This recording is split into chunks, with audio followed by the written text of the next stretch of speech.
Hello, welcome to OLC 4.0, and this is Jillian Percy. My crazy computer decided this was the right time to suddenly log me off, but you know what? We're good. We're gonna kind of just hop right back in here.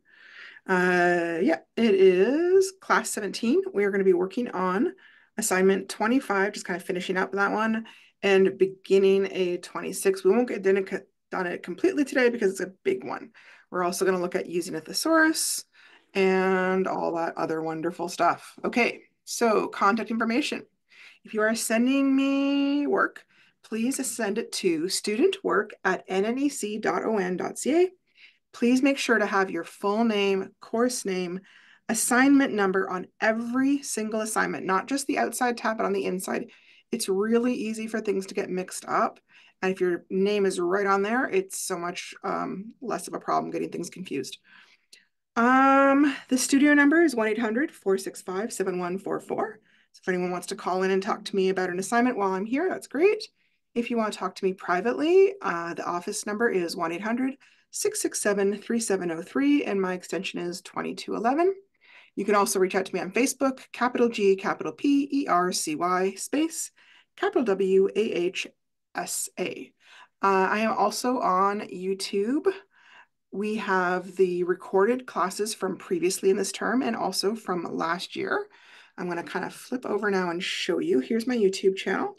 And if you go to playlist, the very first playlist that will come up is for this course, right? 2024, 2025, OLC 40, term 1A. Now you will see previous terms. Those are from last year. If you get ahead of where we are right now, although we're near the end of unit 2, then you could look at some of those instead. Okay. Now, my boss is also putting together a kind of a mega playlist here where all the WASA courses would be available. At the moment, I think it just has the 2 courses because you can only upload so many videos a day. But this is kind of if you take a lot of courses with us, because some people do, then rather than having to find each individual teacher's course or web page, you would just go here and everything would be kind of stored in one place. That's one thing to look at too if you're taking a bunch of courses with us. Okay, our learning goals for today, and this is talking about assignment 26 because we kind of already covered our learning goals for 25, except for a couple of slides I need to finish up. We are going to use appropriate strategies to expand vocabulary through reading and writing. We are going to explain the purpose and the uses of opinion pieces in writing. Use knowledge of the organizational structure of opinion pieces to identify opinions, identify the main ideas and arguments and supporting details.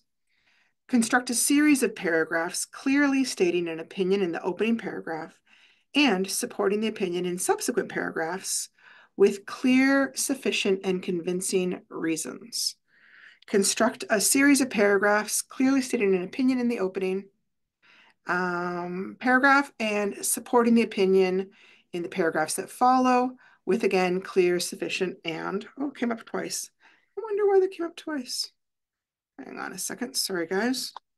All right. Use appropriate strategies to organize ideas and information for writing and create a first draft that includes the main and supporting details in the required format. So very busy day.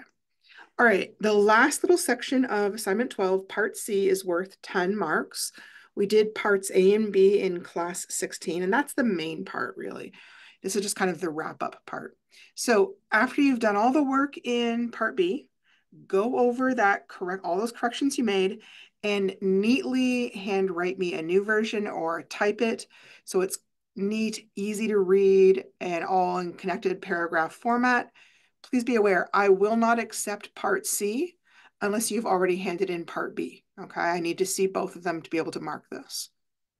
This copy should be completely clean and neat with no more revisions on it.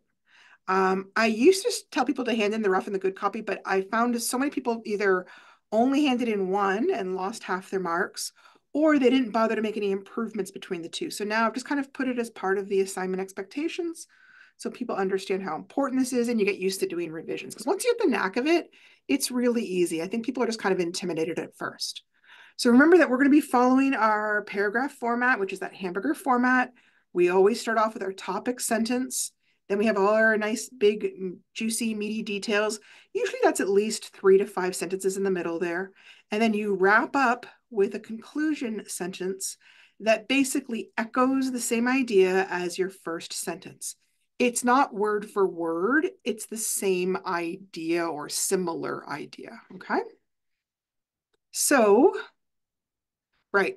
So my original rough draft, this is an example of how one might look. So remember in part A, we had like questions and then there were lines to fill in. So I kind of shortened the questions just so you could see it, otherwise it'd be too big. So here's what mine looks like. And all the words in black are kind of like my originals. And then I tried to do my corrections in red so you can see all my different corrections, right?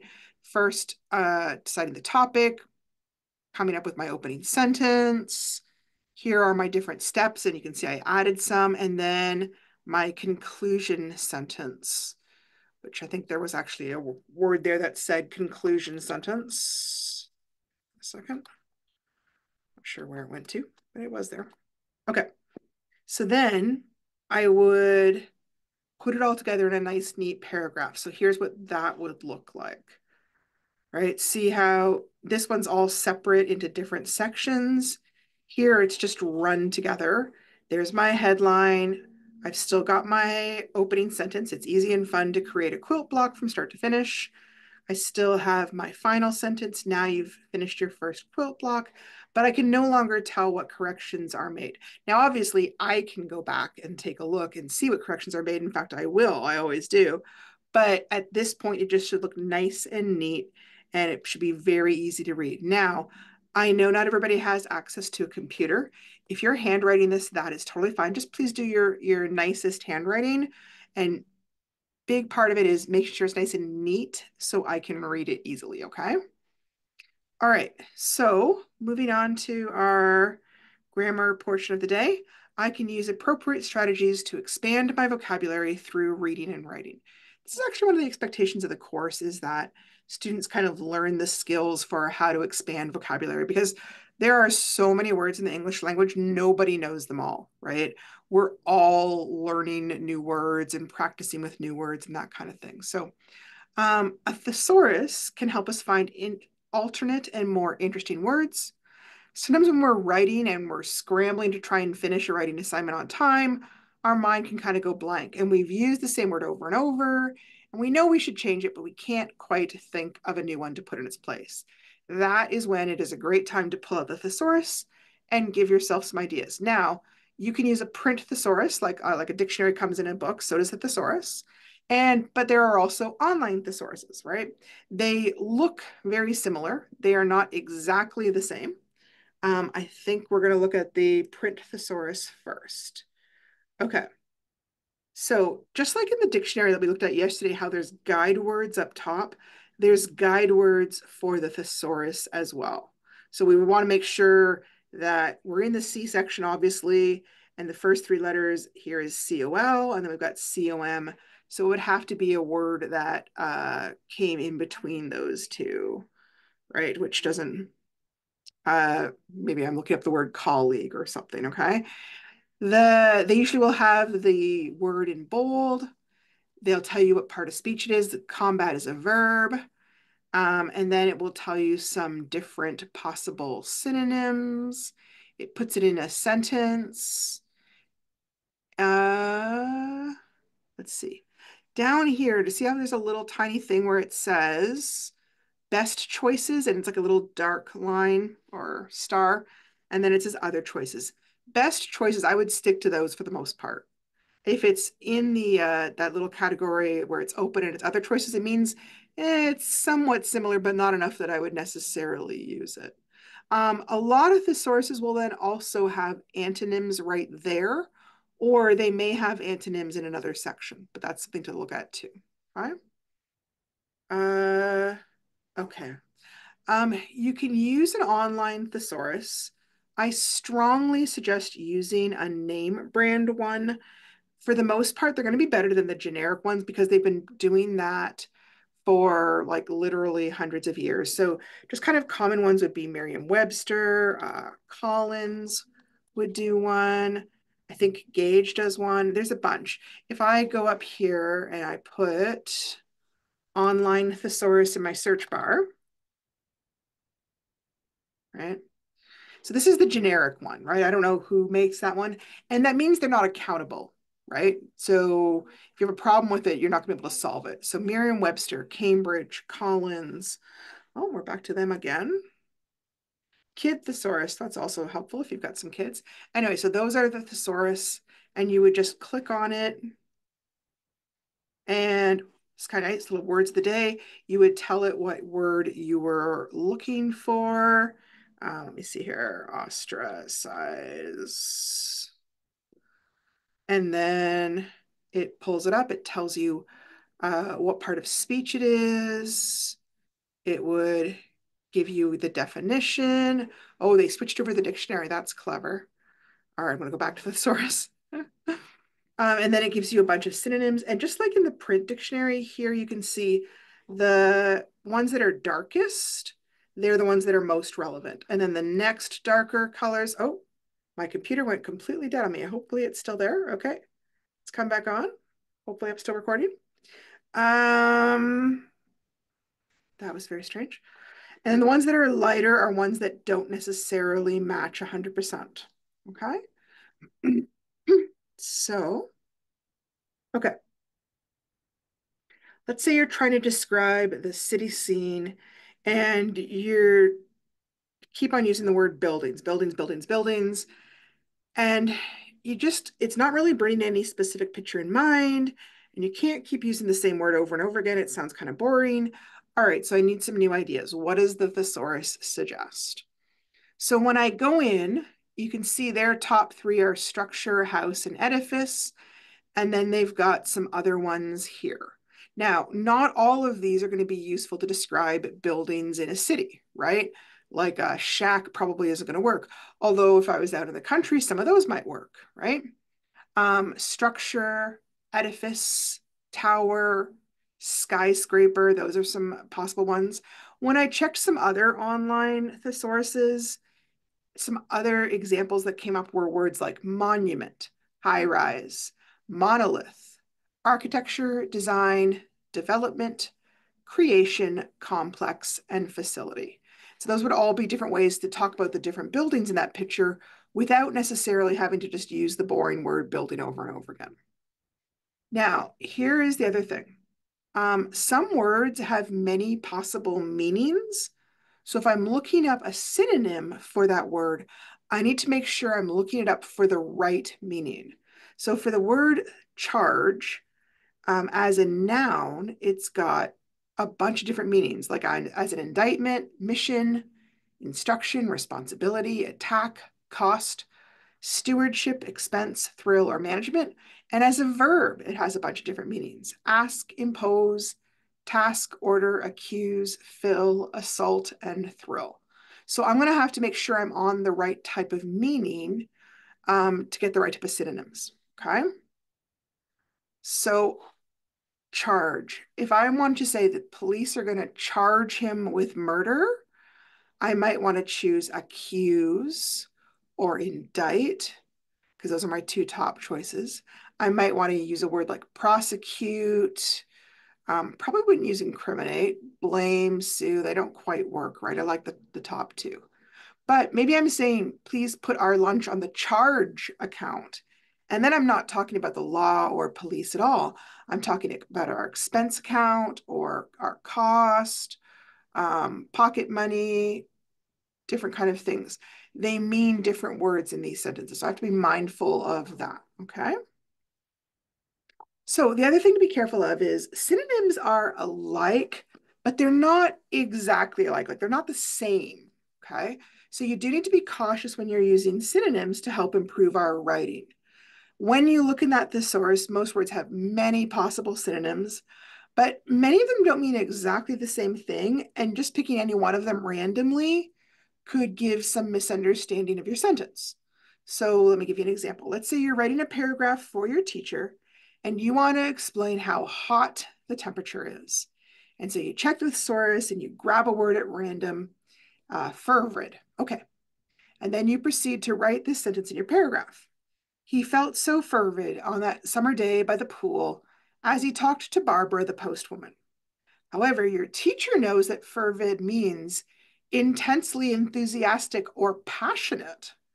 So, is this person trying to tell me that they have an undying love for the postwoman, or are they just trying to talk about being hot? And I don't know because the word they've chosen could mean either one.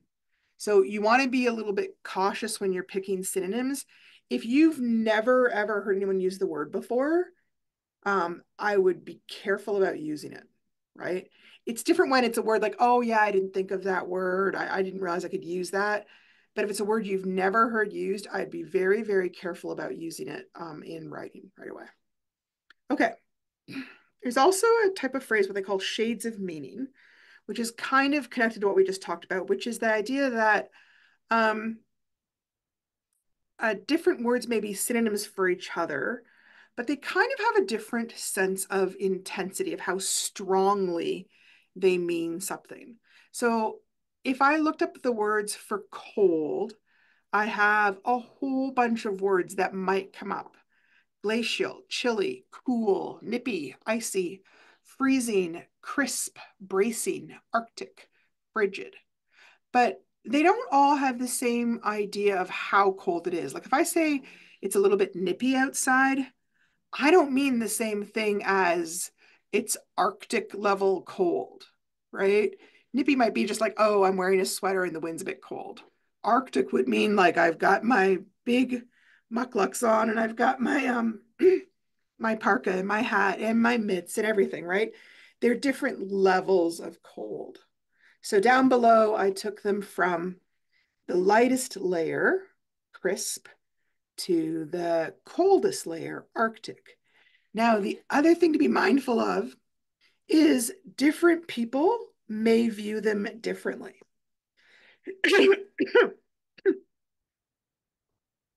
What I mean by that is, like, I think of crisp as probably the most warm of those words, but someone else might think of cool as being the most warm.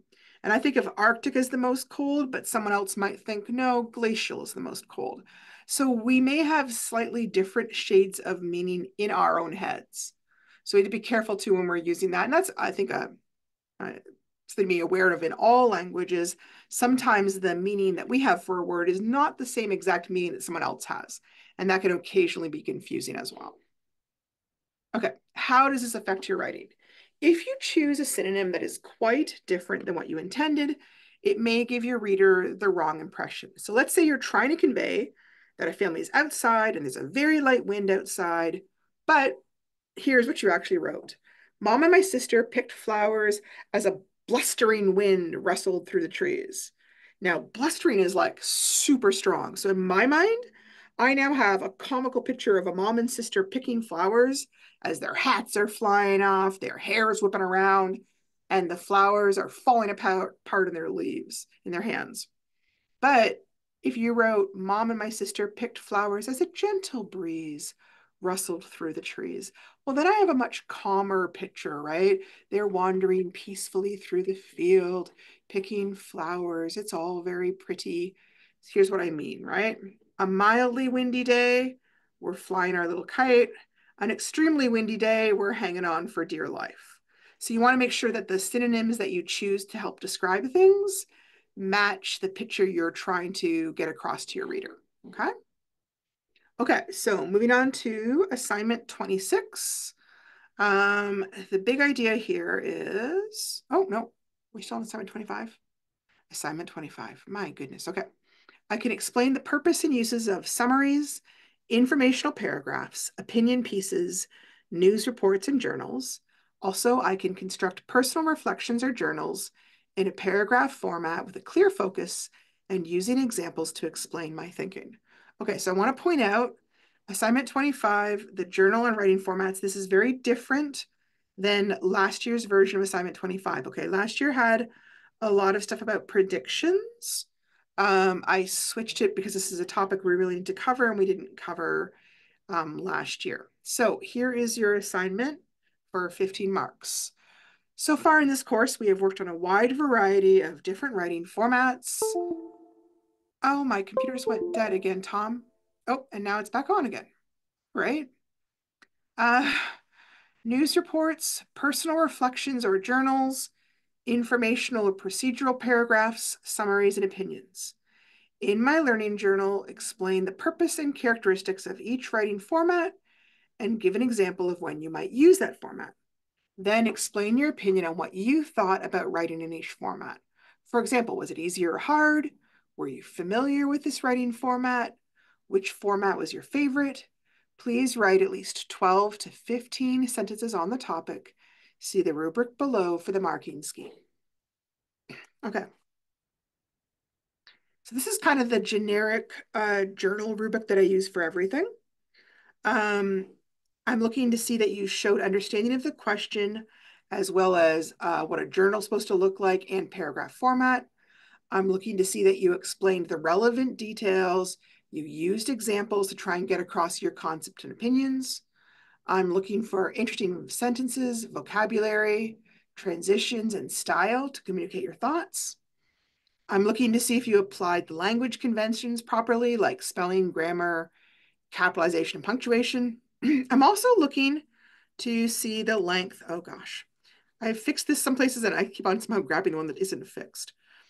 For this one, if it exceeds the minimum standard, you're looking at A. If it meets the standard, you're looking at a B. If it's kind of just below, then you're looking at a C. And if it's significantly below, usually I mean like about half below, then it's going to be more of a D, okay? Okay, so my suggestion for this journal is that before you start, take the time to brainstorm a little bit so that you've got enough to say. And you might want to set it up as a chart. This is my suggestion. Because there's a lot to comment on here. If you just kind of dive in and start writing, there's a good chance you're going to forget something. So up top, I've put writing format, what's its purpose, what are its characteristics, when would I use it, and this is where I'd also like give an example, and my opinion of it, right? So the first one I did, news reports. What's their purpose? To inform. Characteristics, inverted triangle. I might also say objective. Um, Lead paragraph has 5 W's and H, which is who, what, where, when, why, and how. When would I use it? To report on events and occurrences such as a fair or a car accident. What's my opinion of it? It's kind of hard to write. It's not my favorite type of format. And I would do that for each type of format, reflections or journals, informational or procedural, summaries or opinions. We have done writing on all of these at this point, okay? Okay, after I filled in my chart, I'm going to take my brainstorming and I'm going to use it to write a rough draft. And I'm going to look across that line because that line is all my ideas about news reports. And I'm going to use those to write a little like mini paragraph here, okay? So I've taken these just kind of, they aren't even sentences, they're just kind of little notes. News reports are written to inform people about the events in their community, country, and around the world.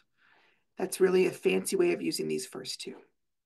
They have a unique format that uses an inverted triangle in which the most important information is listed first rather than in sequence. That's this note.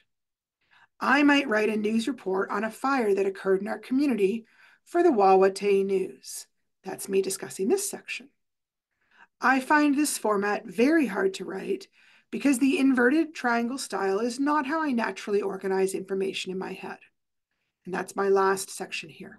That gives me 4 sentences, okay? Because I have 5 different things to discuss, as long as I write at least 3 or 4 sentences on each one, I'm gonna easily make the 12 to 15 sentence goal, okay? Yep. I would suggest making each format its own separate paragraph and putting a little space between it and the next one. Remember that when I'm talking about 12 to 15, That's meant to be your minimum, not your maximum. You're welcome to go over that if you've got more to say. Um, you should probably include an opening sentence of some sort and wrap it up with a concluding sentence as well. Rough draft. Sometimes I get people asking me about rough drafts. Hang on a second.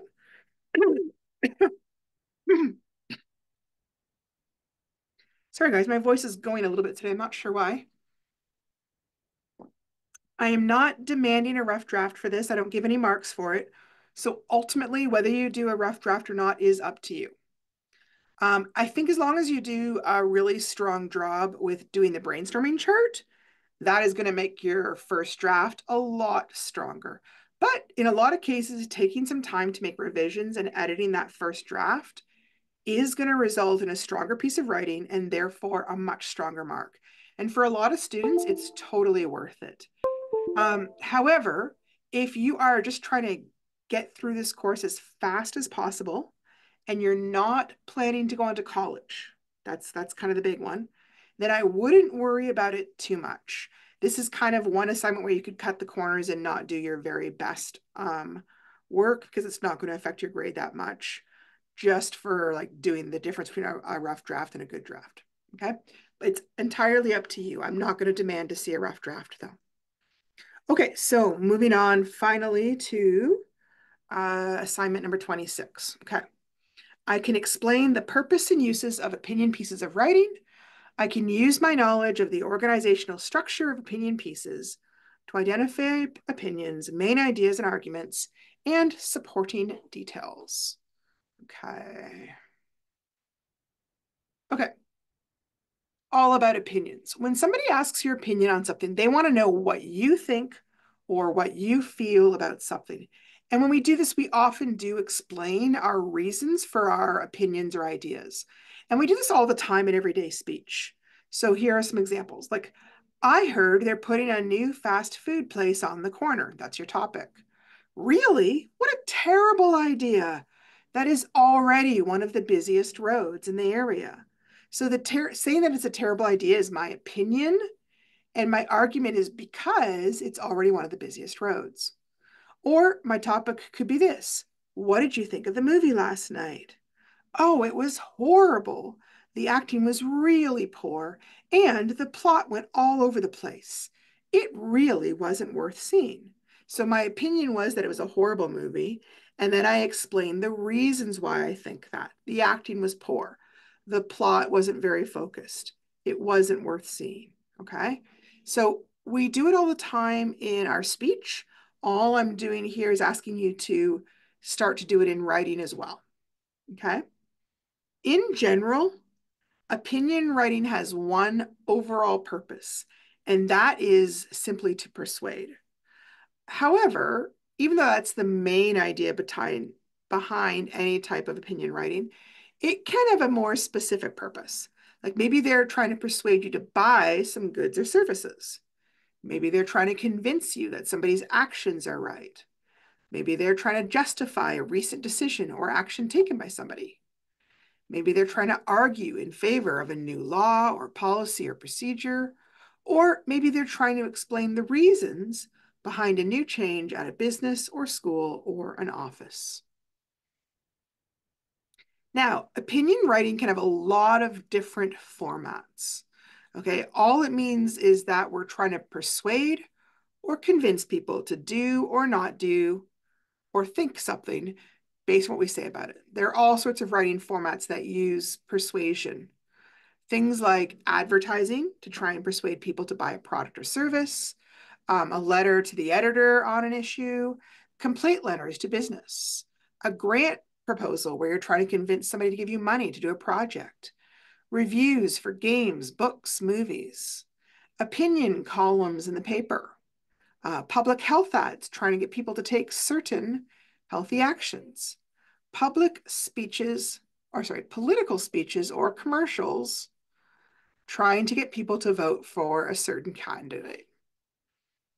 Okay. So here's an example of an opinion letter. It was written in a newspaper, and I'm sorry, I don't know which one. I just kind of found it online. To the editor, Forests Won't Save Us from Climate Change argues that because of climate change-driven wildfires, forests are actually making the climate crisis worse, not better. But in many parts of the world, including the eastern United States, wildfires are not the biggest threat to carbon-sinking forests. Logging is. And as the author notes, logging releases much of the carbon stored in forests, carbon that will not be recaptured for decades or centuries at best. Yet, agencies like the U.S. Forest Service routinely target carbon-rich forests for timber projects. In North Carolina, for example, the agency recently announced plans to more than quadruple the amount of logging in the Nantahala and Pisgah National Forests without any provision to spare our oldest, healthiest, and most carbon-dense forests. Forests are and can continue to be an essential and cost-effective climate solution. But for these incredible landscapes to live up to their climate potential, we must condemn and push back on reckless policies that put mature and old-growth forests and the centuries worth of carbon that they store on the chopping block. Sam Evans, Asheville, North Carolina. And then there's a little note underneath that says the writer is a senior attorney at the Southern Environmental Law Center and leader of its National Forests and Parks program. Okay. So that was an opinion letter. Here is an opinion. I think it's kind of more of an ad. They're acting like it's a bit of a public service, but they do have something they're trying to sell, okay? And here you see two pieces of, it looks like it's kind of like sushi, but it's like sushi that's been made out of the plastic garbage that you find in the ocean. And the tagline says, "What goes in the ocean goes in you." And then they explain, recent studies estimate that fish off the West Coast ingest over 12,000 tons of plastic a year. Find out how you can help turn the tide on plastic pollution at www.surfrider.org /wrap. So what they're trying to do is convince you, don't throw your garbage in the sea, because when you're eating fish, you're not only eating the fish, you're eating all the plastic they ate.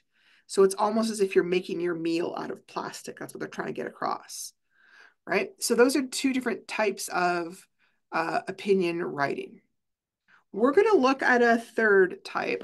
This is the kind that we're going to be trying to do. And it is called a series of paragraphs expressing an opinion, which in previous days might be called an essay, okay? So if you hear me refer to an essay, it's because I think series of paragraphs expressing an opinion is a very long way to say the word essay, okay? So what is it? An opinion paragraph or essay is a type of persuasive writing. Why do people create opinion paragraphs? Because they want you to believe something or do something. We've already talked about that. How is an opinion paragraph organized? Usually there's a statement of their opinion, there's evidence or details or examples, and then they'll wrap it up with a concluding sentence. And I'll show you kind of more about that. Okay, so a paragraph versus an essay. A paragraph is just one paragraph. It'll have an opening sentence, then a first body sentence with an example, a second body sentence with details supporting the idea, a third body sentence with some more examples, and then it'll have a closing sentence. An essay is much longer because it's actually going to have at least 5 paragraphs. There's going to be an opening paragraph kind of giving you an overview, and then the first paragraph that will go into detail about the first reason, second paragraph discussing the second reason, third paragraph stating the third reason, and then a closing paragraph that kind of reviews everything we've talked about so far. Okay, so in your book, you will find a sample opinion of a series of paragraphs from a student who wrote the Ontario School Literacy Test. This is not from this year, and it's not from our school, okay? They put it in cursive writing. I was worried that people might not be able to read it. So I've actually typed it out so I can kind of discuss it and so that maybe it's easier to read because I know not everybody's been taught cursive, right? So up until now, we've really been working on more or less a paragraph at a time. Now is the first time we're really working on a few multiple paragraphs that are all connected. Okay, so let's look at this sample to show it. Here is the topic. Is it a good idea for high school students to have a part-time job? Now, fair warning, I have added a few things to the sample because there's a few things that got forgotten. Okay. So this first part here is my introductory paragraph. Now they wrote students having a part-time job is a very interesting topic. I have to be honest, if I was writing this myself, I would just cross that off. It's not really telling me anything. I would start here. In my opinion, I believe that it is a great idea for students to have part-time jobs for three main reasons. That's my opening sentence. And then I list my reasons, really simple. First, it provides them with work experience that can be developed and further explored in future occupations. Secondly, it teaches students important personal skills and how to work socially with other coworkers. Lastly, I believe that it gives the students a chance to give back to their community. And then I add a closing sentence to wrap it all back up. These reasons are why part-time jobs help students grow into responsible, capable adults. Okay, now we're going to get into the main paragraphs. These are called body paragraphs, okay? And each body paragraph is going to start with an opening sentence that's going to tell you the main idea or reason for their opinion. And then you're going to give all your details and examples, and then you're going to have a closing sentence that restates the first sentence. So here's our first example of that. First of all, working part-time jobs at an early age allows us students to develop mature skills and work experience. Going to work only when you are an adult is a disadvantage because you have to learn everything right from scratch. When you have the ability to explore different ideas as a student, I think that you can learn lifetime experiences that you will need in future occupations. It is much easier to develop and explore new ideas as an employee when you are young so you can learn from your mistakes and use them to your advantage to build on these experiences. Altogether, I believe that working a part-time job as a student provides you with learning experiences every day. Okay, so now we move on to our second body paragraph. I leave a space. If I didn't, I have an indent up here, so I should probably have an indent here. Usually it's like 5, 1, 2, 3, 4, 5. I'm going to do a little bit more because it doesn't look like a very much of an indent there. Okay. Secondly, along with experience, part-time jobs teach you important personable skills. I'm not sure what they meant by the word personable here, okay? Working as a student teaches you skills such as responsibility, respect for coworkers, and most importantly, social skills. You can develop these skills every day on a part-time job, but what is key is that you can improve on these skills and use them as an adult. What better way is there to learn how to treat others and take care of yourself than to develop them at an early age? Also, working as a student allows you to manage your time efficiently. As a whole, it allows you to develop many skills needed for future jobs. Okay, and then body paragraph number 3. This one is a bit vague and a little bit short.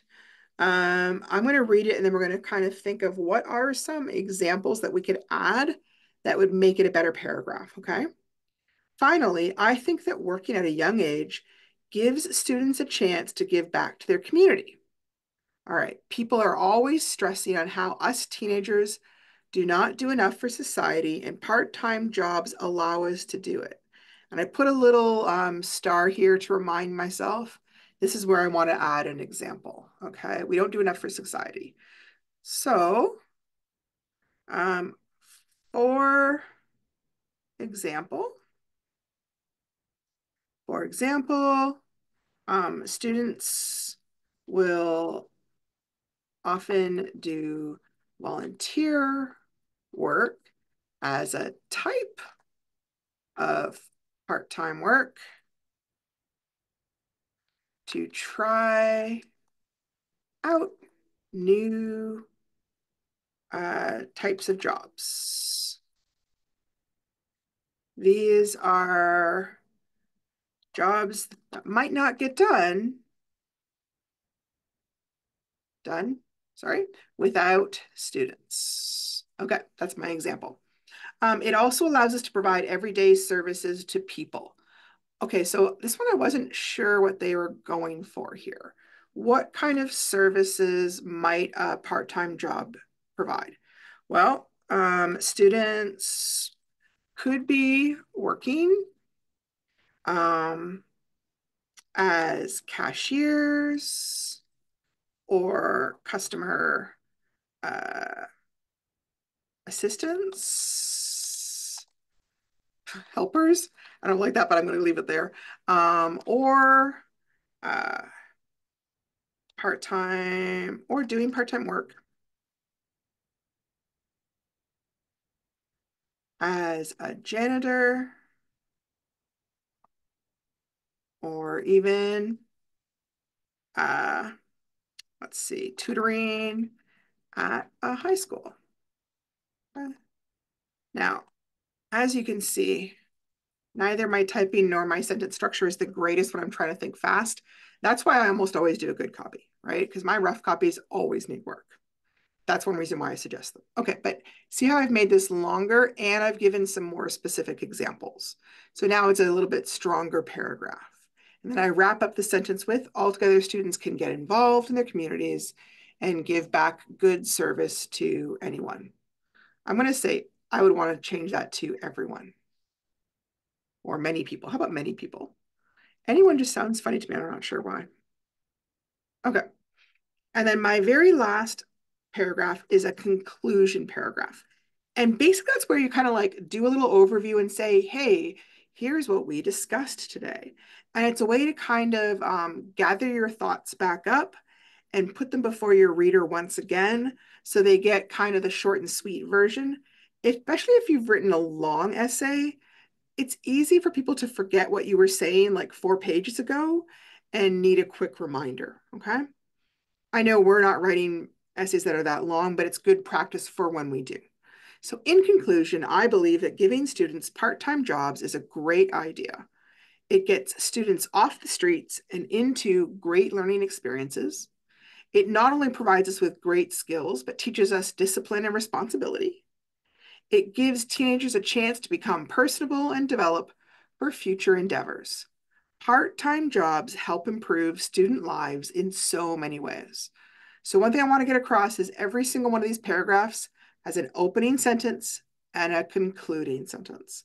And your concluding paragraph should not just be one sentence. I'm getting that a few times, okay? It has to be an actual paragraph, which should normally have like at least 4 or 5 sentences, okay? All right, let's look down here. So this is a visual of how the organizational structure of an opinion essay would look. Make sure you leave spaces between each paragraph. So you have your introductory paragraph, your first paragraph, second paragraph, third paragraph, and then you have your concluding paragraph, okay? So next to these, I've listed their main arguments or their main reasons for supporting part-time jobs. In the first paragraph, what was the big thing she discussed? Basically, working part-time at an early age, and she says that it allows students to develop maturity and work experience. And I'll do the details and examples in the next section there. Second paragraph, her big idea there is that part-time jobs develop personable skills. I'm thinking that she maybe meant social skills, or was she meaning like, I'm not sure what she meant by personable. Okay, it's kind of a funny word. And then third paragraph, give students a chance to give back to their community. And again, you would give some details and examples, which that's the one we kind of worked on together anyways. So if I look here, this part in yellow is my big idea. So then I'm looking at these to get the, what are my details and what are my examples, okay? Okay, so it sounds like her next big idea is Exploring different jobs when young gives you more time to develop experiences. You can learn from your mistakes. Use your mistakes to an advantage.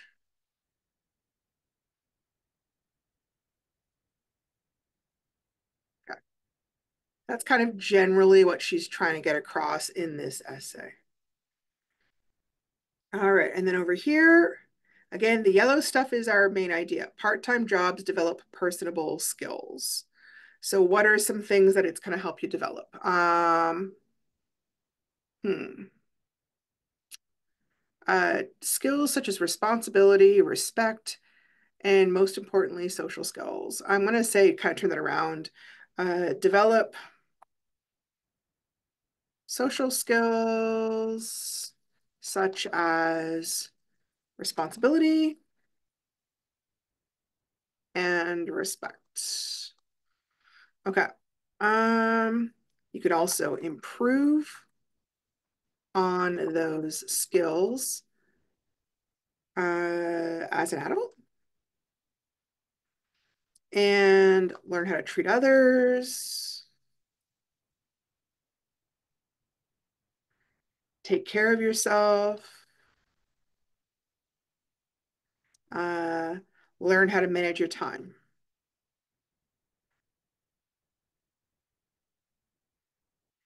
Now, if I started off with these as my examples or my like brainstorming, I might end up with a very different paragraph, right? I'm trying to kind of show you, I'm reverse engineering here. Here's the finished product. Here's some of the notes they did to get there. I'm trying to show you that because we're going to be doing that in a minute. I'm going to skip over the next one because we kind of did that one together already.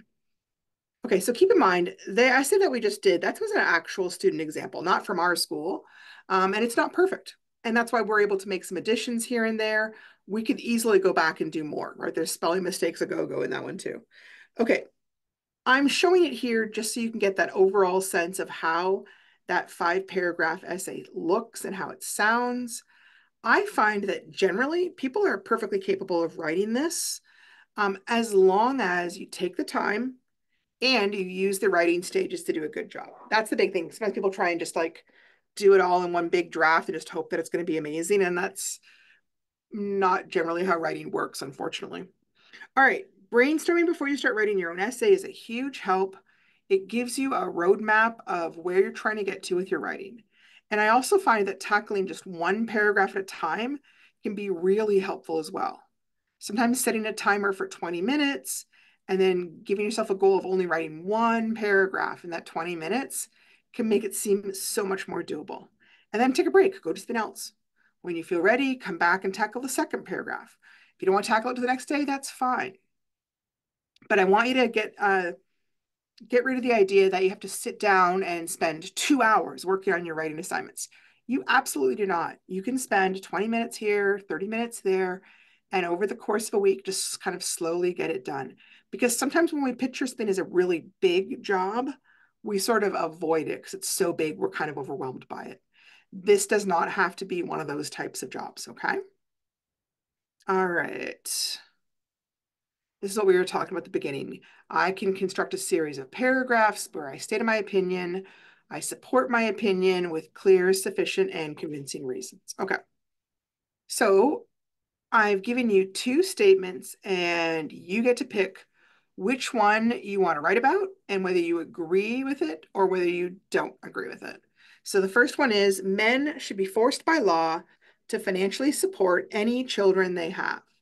Or my other choice is young people who return from juvenile detention should have to complete community service hours and write a letter of apology for past behaviors.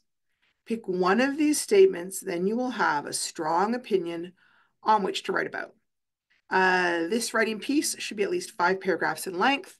The rough copy will be worth 20 marks. The final copy will be worth 30 marks, So overall, it's worth 50 marks. This is a major assignment. It really does need to be done, okay? And then here it talks in brief about what we just talked about in long, which is you have to have an introductory paragraph that states your opinion. It should be at least 4 sentences long. There should be 3 body paragraphs. Each one should be 4 to 5 sentences long. And it should state one big reason you agree or disagree. And the other sentences go on to give examples, details, arguments that help support your big idea. And then there should be a closing sentence that restates your opinion in different words. And it should also be 4 sentences long. When you're done, this essay should be at least 1 page in length, handwritten. It might be quite a bit longer, okay? Your rough copy really should be handwritten so I can see it's your own work. And then your final copy can be neatly handwritten, or it can be a computer printout. Be sure that you've done some revising and editing with your rough copy. Okay, so this is success criteria. In other words, this is what I'm looking for when I go to mark your essay. So I don't just kind of look at it and go, it's an A. I specifically look for these things. And I need to see that, yes, they are there for every paragraph to get a high mark, okay? I am running out of time to talk about this. So what I'm going to do, I'm going to put a little heart shape here so that I can remember this for, or I'll put a little smiley face. Yay. So tomorrow we will finish up at this section and try and get done because there's a lot to talk about how to do this, okay? Thank you so much for joining us today. I hope your assignments are going well. If you're stuck on anything, please give me a phone call. I'll be happy to talk to you about it, okay? Good luck, and I'll talk to you tomorrow.